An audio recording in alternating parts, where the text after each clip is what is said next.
Pessoal, vamos voltar aqui no terceiro bloco. Agora a gente vai tratar de um dispositivo muito importante e que a gente vai ver que tem muita coisa para falar dele aqui, tá certo? Vamos lá para o artigo 6º. Fala do local do protesto. Vamos lá então, olha. Tratando-se de cheque, poderá o protesto ser lavrado no lugar do pagamento ou do domicílio do emitente, devendo do referido cheque constar a prova de apresentação ao banco sacado, salvo se o protesto tenha por fim instruir medidas pleiteadas contra o estabelecimento de crédito. Pessoal, então, desse dispositivo, o que vocês tiram dele? Vocês vão ver que aqui está falando de uma regra geral. A regra geral é que o protesto deve ser tirado na praça de pagamento que constar lá do título, tá certo? Só que a gente vai ver ao longo aqui do dispositivo que existem exceções. A própria Lei 9492, ela excepciona, no caso do cheque, ela permite que o cheque seja tirado tanto no local, na praça de pagamento, quanto, que é onde você vê lá da onde que é o banco, ou no local do emitente, tá certo? No local de residência do emitente. Então, nesse caso, é uma alternativa aqui que a lei dá para o credor do cheque. Mas a gente vai ver que em algumas legislações esparsas, inclusive até na lei de falência, não vai vigorar essa regra da praça de pagamento, tá? Então, vamos estudar esse artigo aqui, que ele é bastante relevante. Então, é isso. Regra geral, praça de pagamento. Exceção, legislação esparsa, a Lei 9492 e Lei de falência. Pessoal, o que é vedado aqui? E que pode ensejar até uma responsabilidade do tabelião. Ele tem que obedecer à circunscrição geográfica dele, tá certo? Da serventia. Ele não pode protestar, protocolizar o título ou documento de dívida em local que não é da sua circunscrição geográfica, tá certo? Isso daí constitui falta muito grave. E, obviamente, anulação do protesto também. Vamos ver uma questãozinha para a gente ver o que eu estou falando. Olha, é de 2003, da ACESP. Gente, percebam que eu estou colocando questões de várias instituições, tá? Para vocês definirem ali, quando vocês forem prestar, o que uma instituição gosta mais do que a outra. Percebam aqui, ó. Quanto à lei de protesto 9492, julguem os itens seguintes. Em casos excepcionais previstos na lei de protesto de título, qualquer oficial de registro pode receber pagamentos relativos ao protesto. Pessoal, está muito errado isso daqui, tá? Primeiro a gente vai ver lá no artigo 19, a gente vai falar sobre pagamento. A gente já viu que cabe ao tabelião também, no prazo de 3 dias, receber o pagamento. Essa é uma das... configura uma função social até do tabelião, para evitar o protesto, para elidir o protesto, para fazer valer a profilaxia jurídica e prevenir negócios jurídicos futuros. Então, nesse caso, o que está errado aqui? O que eu acabei de falar, gente. É vedado ao tabelião de protesto ou oficial do registro de distribuição protocolizar um título pagável ou indicável para aceite em praça não compreendida na circunscrição geográfica da respectiva serventia. Então, gente, o que está errado aqui é isso aqui, ó. Em casos excepcionais. Não existe essa exceção, tá bom? Vamos dar continuidade aqui. Pessoal, pensem na hipótese de o título não constar à praça de pagamento. O que você, tabelião, o que você pode fazer? O Sérgio Bueno, ele elaborou alguns critérios que hoje são muito utilizados, tanto na prática, utilizados na doutrina também, como forma de citação, Vamos vê-los aqui. E para você colocar na sua prova também é muito interessante, tá? Então, vamos ver aqui quais são esses critérios que ele sugere. O primeiro critério... Primeiro critério é o critério legal, que a gente estudou. O critério legal busca-se na lei... Anotem isso, gente. Busca-se na lei o dispositivo que traz os requisitos formais do título, dentre eles a indicação do lugar do pagamento. Tá certo? Então, você vai lá, quando você for examinar lá a cártula, o título, você vai ver se consta essa praça de pagamento. Se constar, você vai protocolizar e dar andamento ao protesto. Se não constar, você vai passar para a próxima etapa. Qual que é a próxima etapa? Critério legal subsidiário.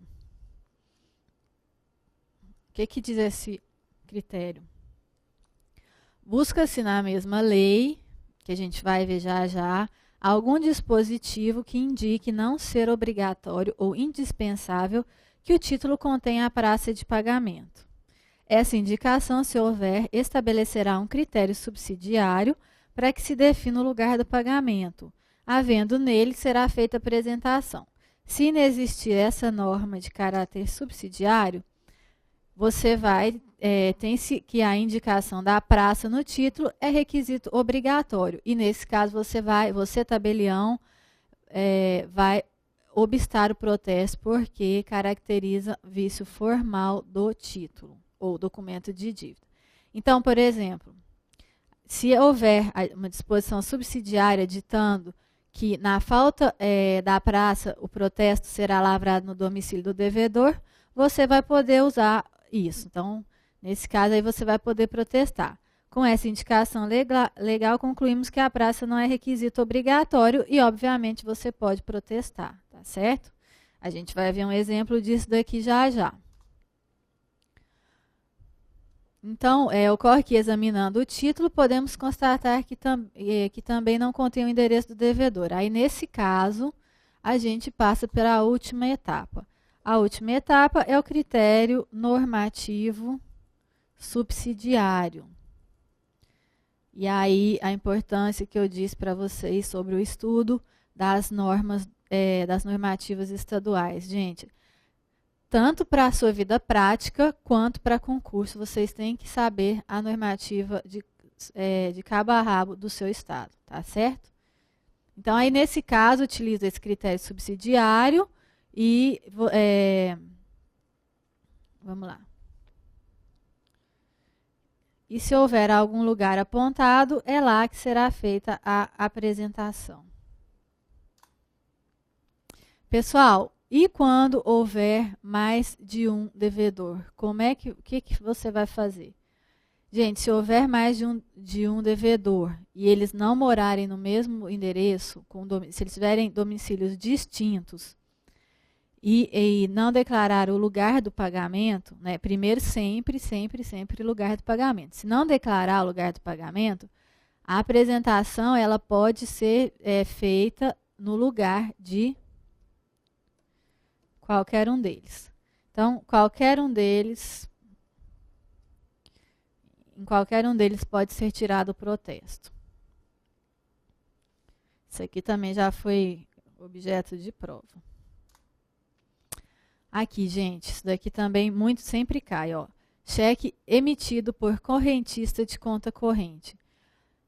Pessoal, nesse caso, você vai protestar o signatário, quem assinou o cheque, quem emitiu o cheque, tá certo?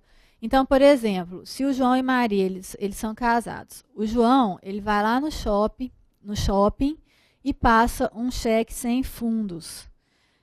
Nesse caso, porque ele pode fazer cheque, a Maria pode emitir cheque? Podem, porque eles têm uma solidariedade ativa. Eles podem fazer aplicação, eles podem movimentar conta. Porém, pessoal, o STJ ele diz que no caso de conta corrente em si, a solidariedade é passiva. Então, nesse caso, quem responde pelo protesto é somente a pessoa que assinou o cheque, tá? Então, se chegar um cheque lá no seu tabelionato, que é o que ocorre direto com conta conjunta, você vai ver quem que assinou o cheque, tá certo? Quem assinou o cheque é aquele que vai ser o devedor, que vai constar lá no seu livro de protocolo, que vai ser o devedor, é aquele que você vai fazer intimação. Não pode fazer intimação nem protocolizar aquele que não emitiu o cheque, tá certo? Gente, agora nós vamos estudar o lugar de protesto de alguns títulos aqui, que a gente vai ver que faz exceção ali quando não estiver constando a praça de pagamento, tá certo? Primeiro, lugar do protesto da nota promissória. Pessoal, está expresso lá no artigo 76 da Lei Uniforme de Genebra, que é o decreto 57663 de 66. A gente falou dele um pouquinho na primeira aula, tá? Mas ele tem disposição expressa no sentido de que, se não houver o lugar de pagamento no título, o apresentante da nota promissória, ele pode apresentá-la no lugar em que foi emitida. Ou, então, faltando praça de pagamento, faltando o lugar em que ela foi emitida, ela pode ser protestada no lugar do domicílio do emitente. Então, percebam aqui, gente, existem, primeiro, sempre, vamos fazer um resumo, lugar do pagamento da nota promissória. Se não constar o lugar do pagamento, o lugar em que ela foi emitida. Se não constar o lugar em que ela foi emitida, o lugar do domicílio do emitente, tá certo? São critérios de exclusão aqui. Não é diferente do cheque, que são critérios alternativos para o credor, tá certo?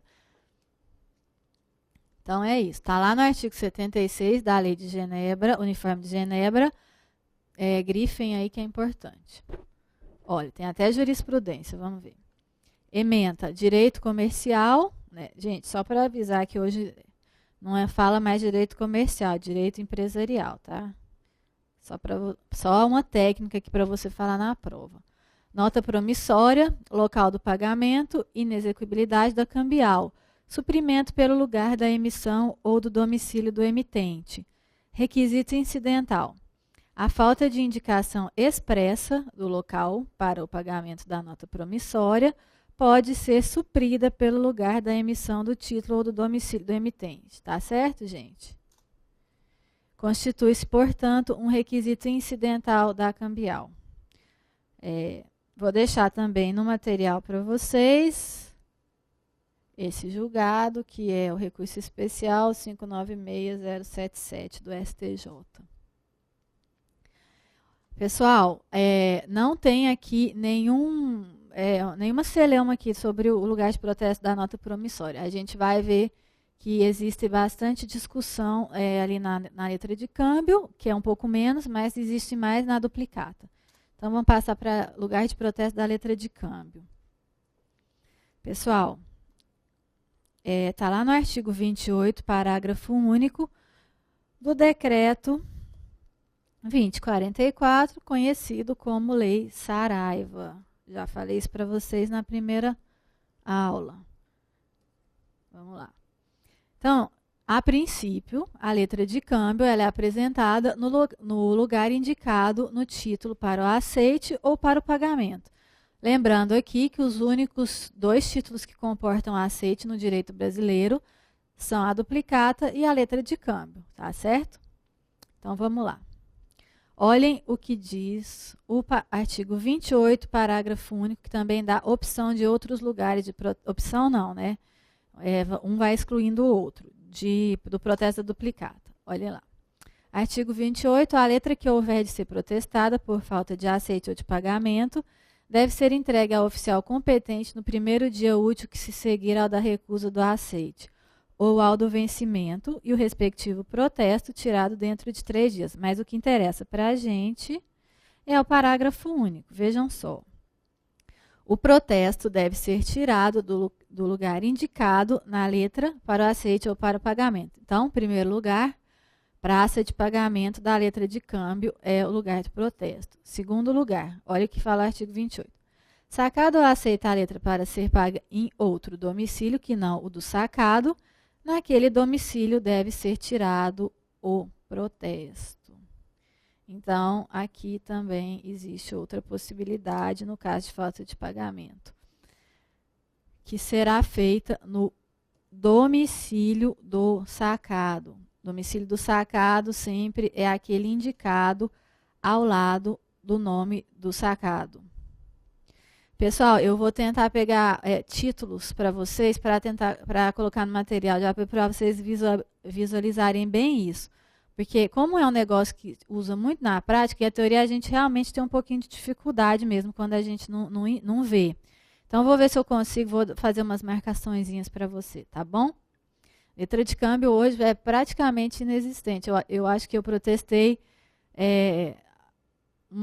uma no máximo, tá certo? Então, vamos lá. Então, aplicando-se o critério normativo subsidiário apresentado acima, na falta de indicação da praça do lugar do pagamento, do lugar do domicílio do sacado, algumas normativas estaduais permitem a apresentação no domicílio do sacador também. Utilizando o critério do Sérgio Bueno, critério normativo subsidiário. Muito efetivo esses critérios que ele elaborou, viu, gente? Então, resumo da letra de câmbio. Praça do pagamento, em primeiro lugar. Não consta praça do pagamento, domicílio do sacado. Não consta o domicílio do sacado, domicílio do sacador, quando algumas normas fizerem alusão a isso. Gente, vocês não podem inventar isso, tem que ver se está lá nas normativas estaduais, tá? Não vai me inventar isso daqui que é domicílio do sacador, senão o protesto vai ser anulado. Pessoal, aqui tem alguma divergênciazinha. Vamos ver lá, vamos ver os autores que falam sobre isso, os autores que concordam e os autores que discordam. Pessoal, o Luiz da Rosa Júnior e o Fábio Lhoa, eles defendem que a praça de pagamento é requisito essencial da letra de câmbio, tá certo? Expressamente previsto no artigo 1º da LUG, Lei Uniforme de Genebra. Então, o que acontece? Se não constar como é requisito formal, se não constar no título, nesse caso, configura um vício e você não pode protestar, tá certo? Só que olha o que fala o Sérgio e o Rubens Requião. Também tem bastante autoridade para falar do assunto. Eles argumentam que a praça de pagamento na letra de câmbio não é requisito essencial, defendendo que a lei uniforme prescreve regra subsidiária em seu artigo 2º. Eu concordo com essa posição deles. Terceira parte, olha o que diz. Artigo 2º. O escrito em que faltar algum dos requisitos indicados no artigo anterior não produzirá efeito como letra, salvo nos casos determinados nas alíneas seguintes. Aqui, quer ver a segunda? Na falta de indicação especial, essa aqui, gente, para a gente não ler tudo, não perder tempo, olha. Na falta de indicação especial, o lugar designado ao lado do nome do sacado considera-se como sendo o lugar do pagamento e, ao mesmo tempo, o lugar do domicílio do sacado. Tá certo? A letra sem indicação do lugar onde foi passada considera-se como tendo sido no lugar designado ao lado do nome do sacador. Tá certo, gente? Então, agora vamos para um tema um pouquinho mais polêmico, que é o lugar de protesto da duplicata. Vamos lá voltar para os autores que a gente estava vendo, acrescentar alguns. O Luiz da Rosa Júnior e o Gladstone Mamed, eles defendem que a duplicata ela será apresentada na praça de pagamento indicada no título ou na falta de indicação da praça realizar-se o protesto no domicílio do sacado. Então, gente, olhem só. O protesto deve ser efetivado na praça de pagamento constante no título, sempre em primeiro lugar, praça de pagamento. Não se esqueçam disso. Só que o artigo 17 da Lei de Duplicata, ele reza que o foro competente para a cobrança judicial da duplicata ou da triplicata é o da praça de pagamento constante no título ou outra de domicílio do comprador, tá? Então, é de se admitir que, não constando do título a praça de pagamento, a sua apresentação deva ser feita no domicílio do comprador, que deve necessariamente constar da duplicata, se esse procedimento não acarretar prejuízo para o sacado. Porém, o documento não valerá como duplicata se dele não constarem nem a praça de pagamento, nem o domicílio do comprador. Então, para eles, primeiro a praça de pagamento, não constando o domicílio do comprador. Pessoal, o Sérgio, de outro lado, nesse caso, ele defende, ao contrário da letra de câmbio, ele defende que a indicação da duplicata, que a indicação da praça de pagamento, ela é requisito essencial da duplicata. Então, consequentemente, a sua ausência, ela configura um vício formal e, assim, obsta o protesto, tá? Quem entende assim também? Fábio Lhoa. Então, resumo eu vou deixar no material os argumentos deles, tá, gente? Para a gente não perder tempo aqui. Então, num resumo, duplicata, lugar do pagamento, em primeiro. Depois, domicílio do sacado, havendo essa divergência na doutrina, alguns defendendo que a praça de pagamento ela é requisito essencial, outros defendendo que não. Vamos ver aqui um acórdão. Protesto extrajudicial de duplicatas, recurso especial, local a ser tirado, protesto de duplicata, praça de pagamento constante do título, ônus do cancelamento do protesto, devedor reexame de provas em sede de recurso especial, inviabilidade. Vamos ver o por quê. A discussão a respeito de alegado abuso de direito por parte da ré, por não ter efetuado o protesto no domicílio da devedora, onde se realizam as operações mercantis, ao que a gente viu ali da lei, é irrelevante para o deslinde da questão, pois no caso da duplicata, o artigo 13, parágrafo 3º, da lei de duplicata, que é a lei 5474, prescreve que o protesto será tirado na praça de pagamento constante do título. Então, embora o artigo 26, a gente vai ver o artigo 26, ele trata do cancelamento do protesto, tá? Disponha que o cancelamento do registro do protesto será solicitado diretamente ao tabelionato de protesto de títulos por qualquer interessado, conforme a jurisprudência do Superior Tribunal de Justiça. A melhor interpretação é a de que o maior interessado é o devedor, de modo a pesar sobre ele o ônus do cancelamento. RESP 105.152 do Rio Grande do Sul, STJ. Vou deixar essa outra para vocês também, para a gente agilizar aqui a matéria. Pessoal, nós vamos parar um tempinho aqui no lugar do protesto do cheque, porque a gente vai estudar o provimento 30, de 19 de abril de 2013, da Corregedoria Nacional de Justiça do CNJ, que ela é a que trata do protesto do cheque. Lembra que eu falei para vocês lá na primeira aula? Porque o cheque ele é um título muito problemático, tá certo? Então, esse provimento, ele regulamenta o protesto do cheque, visando coibir alguns abusos aí. Então, a gente vai estudar ele junto com esse artigo 6º e já mata a questão. Vamos lá. Lugar de protesto do cheque, como o artigo 6º falou, ele dá uma alternativa. Gravem isso, gente. É alternativa, não é critério subsidiário aqui. Então, ele dá uma alternativa ao credor, possibilitando que o protesto, que ele escolha mesmo, que o protesto seja lavrado ou no local do pagamento, ou então no domicílio do emitente, tá certo? Olha o que eu falei aqui para vocês. Trata-se de alternativa para o credor e não de subsidiariedade.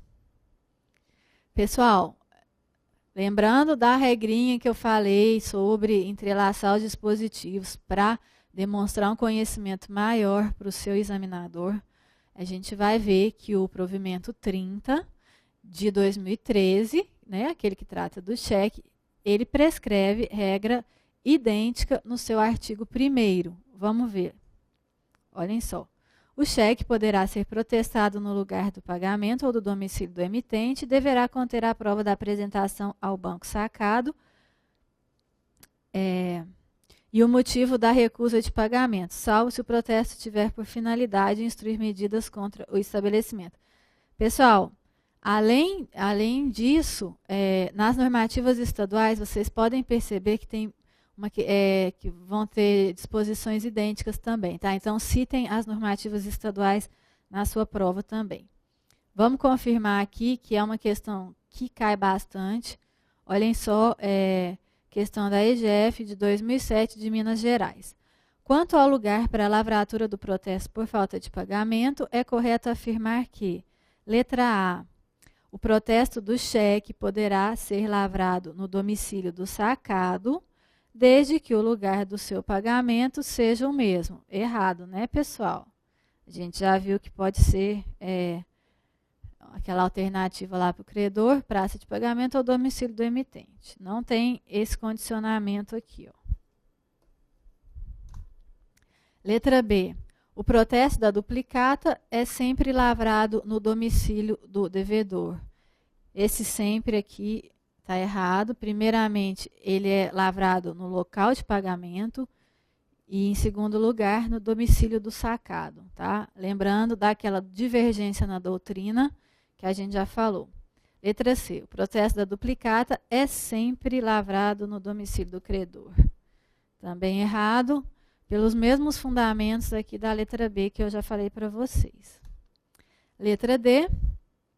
Sacada ou aceita a letra de câmbio para ser paga em outro domicílio que não do sacado, naquele domicílio deve ser tirado o protesto. Pessoal, a gente viu, é a letra da lei, está lá na Lei Uniforme de Genebra, tá? Então, primeiro, praça de pagamento, segundo, domicílio do sacado, terceiro, domicílio do sacador, para algumas normativas estaduais. Mais uma questãozinha aqui do cheque. Analise as proposições a seguir. Em se tratando de protesto de cheque, poderá este ser lavrado no lugar do pagamento ou do domicílio do emitente. Gente, certinho, né? Alternativa para o credor. O protesto é um ato formal e solene pelo qual se prova a inadimplência e o descumprimento de uma obrigação originada em títulos e outros documentos de dívida. Já estudamos, esse é o texto da lei, do artigo 1º da Lei 9492. Tá? Perfeito, então. 3. O tabelião de protestos arquivará mandatos e ofícios judiciais. Gente, perfeito também. A gente vai estudar isso lá no artigo 35 da Lei de Protestos, tá? Então, qual que a gente tem que assinalar aqui? A letra D, se todas as proposições estiverem corretas, tá certo? Aqui, por fim, questão recentíssima também da CESP de 2013. De acordo com a Lei 9492, que trata dos serviços concernentes ao protesto de títulos, a apresentação de cheque para protesto, letra A, deverá ser feita perante o cartório do domicílio do banco respectivo. Não, errado. Errado. Deverá ser feita perante o cartório de domicílio do emitente. Errado também, tem alternativa aqui. C. Poderá ser feita perante o cartório de domicílio do apresentante. Totalmente errado, né, pessoal? Letra D. Poderá ser feita perante o cartório de domicílio do emitente. Poderá. Por que a palavra? Vocês percebem que eles usaram o poderá e o deverá. Poderá porque existem duas possibilidades de local de pagamento para o protesto do cheque, tá? Então, é letra D. Vamos ver o que fala a letra E. Deverá ser feita perante o cartório de domicílio do apresentante. Também está errado aqui, não tem. Não tem isso, tá, gente? Nem esse aqui. Gente, aqui, uma questãozinha. Artigo 48 da lei do cheque, que é a Lei 7.357. Esse artigo, pessoal, grifem ele na lei do cheque, porque ele está intimamente ligado ao artigo 6º da lei de protesto. O que diz esse artigo 48? O protesto ou as declarações do artigo anterior devem se fazer-se no lugar do pagamento ou do domicílio do emitente. Até aqui, perfeito, não tem problema nenhum. O que gera discussão? Essa parte aqui, ó. Antes da expiração do prazo de apresentação. Se esta ocorrer no último dia do prazo, o protesto e as declarações podem fazer-se no primeiro dia útil seguinte. Pessoal, o que acontece aqui, em razão dessa última parte? Acontece o seguinte, em razão disso, muitos autores entendem que o artigo 48 foi revogado pela lei de protesto, tá certo? Nessa última parte que eu grifei para você. O que fala essa última parte? Aqui, ó, por quê? Antes da expiração do prazo de apresentação. Porque, gente, a gente vai ver lá no artigo 9º que não cabe ao tabelião de protesto averiguar prescrição e decadência. Então, em razão do artigo 9º, ele teria revogado tacitamente o artigo 48 da lei do cheque, tá? Só que para outros não foi revogado. Por exemplo, para o Sérgio Luiz, ele entende que não houve revogação. Porque qual que são os argumentos dele? Ele entende que o cheque é regido por uma lei especial. E nesse caso, a lei posterior, no caso que a norma que rege o protesto, ela não regulamentou o cheque em si. Então, a lei de protesto, como ela não regulamentou o cheque em si inteiramente, só algumas disposições, na verdade, então não houve revogação, tá certo? Vou deixar no material para vocês. Vamos dar um intervalinho aqui para a gente voltar com a próxima discussão aqui. Até mais, gente.